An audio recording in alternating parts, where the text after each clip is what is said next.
During India's G20 presidency, it has been raising concerns that hold global good. One such concern includes building a resilient world that is equipped to deal with disasters and climate change.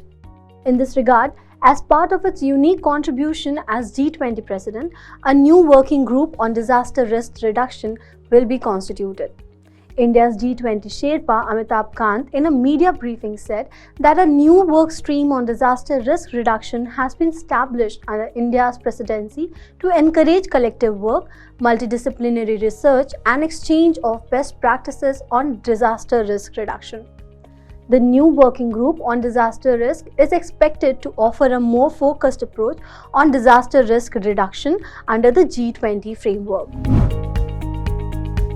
India has been helping countries most vulnerable to disasters, including climate change. Globally, India under PM Modi's leadership has offered a lending hand to help its neighbors and friends in coping with disaster and climate change. In this context, India has inked MOUs with Bangladesh, Maldives, Italy, and many more.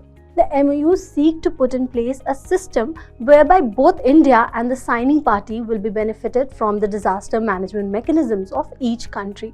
Further, India has adopted a holistic approach towards disaster management, and the response to disasters in India has been made relief-centric, early warning-centric, proactive, and early preparedness-based. Monetarily speaking, the budgetary provisions for disaster management has been increased by 122% in the last 8 years. Further, the Ministry of Home Affairs, in collaboration with NDMA and NDRF, is playing an important role in helping the states and union territories by providing logistics and financial assistance and coordinating response and relief measures during natural calamities. Also, for the first time, mitigation funds have been constituted at the national and state level. During the 2019 UN Climate Action Summit in New York, PM Modi launched an international partnership, the Coalition for Disaster Resilient Infrastructure, or CDRI, with the aim to help build infrastructure around the world that is resilient to natural disasters.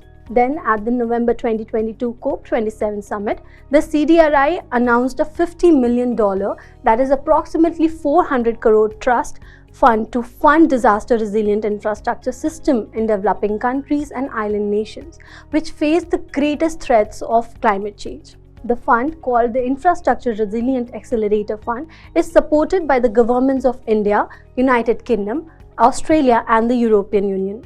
Similarly, in November 2021 at COP26, PM Modi launched the Infrastructure for Resilient Island States for developing infrastructure for small island nations as a new hope for small island developing states.